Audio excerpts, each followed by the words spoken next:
And then what also has to happen from an economic standpoint is that when we have that great athlete that's going to generate $100 million for some organization, we have to know how to sit down at the negotiating table and make sure we get our piece. At the last All Black National Convention, a brother came in, Saladin Muhammad. I think that's his Muslim name. He's in the Nation of Islam. His I knew him as Stacey Elliott.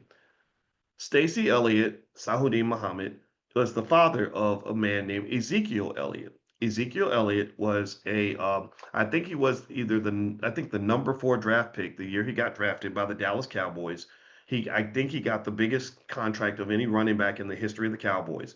And when they got the contract, his father was smart enough to know, okay, this is our avenue for the creation of generational wealth.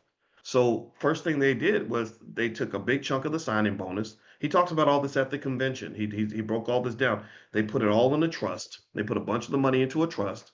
They started a business, and their goal was to say, how do we take this temporary opportunity to build wealth? Remember, wealth is an opportunity. Income is an opportunity to build wealth.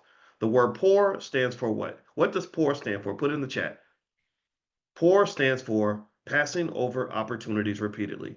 That means every time income comes along and income says, hey, wealth is at the door, wealth is ringing your doorbell, you're going to open the door. A lot of us aren't trained to open the door.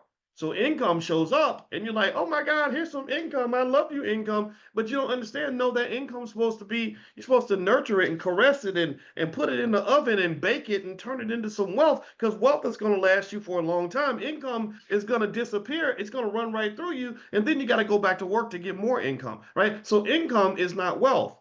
Income is not wealth. We think that having a high income is the same as having wealth. No, income is not wealth. Income is not wealth. Income is not wealth. Income is pre-wealth.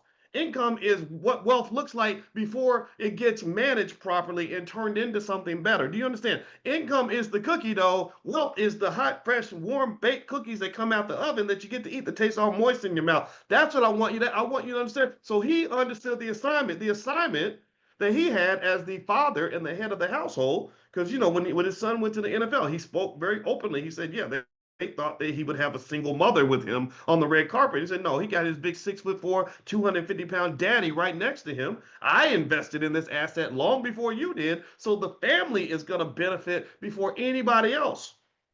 And he had those conversations with the Dallas Cowboys owner, Jerry Jones. He had the conversations with the Ohio State football coach. Things was Urban Meyer at the time. He had that conversation to say, no, this is generational wealth. This is the one of the big opportunities we're creating. And we're going to make sure that this thing lasts so that the great grandkids get the benefit of what is happening right now in the year 2014. See, if you get that big opportunity in 2025, somebody in the year 2125 should be living good because of what happened to you in 2025. But if all you see is the income and you don't see the wealth, you don't embrace investing, you don't embrace ownership, you don't embrace acquisition of real estate, you don't embrace entrepreneurship, then what's going to happen is that it's just going to be a great story that somebody gets to tell. And then someone's going to say, well, what happened to all that money? I don't know. It disappeared. He spent it on women and liquor and strip clubs and new clothes and they were driving. Ooh, look at those old pictures.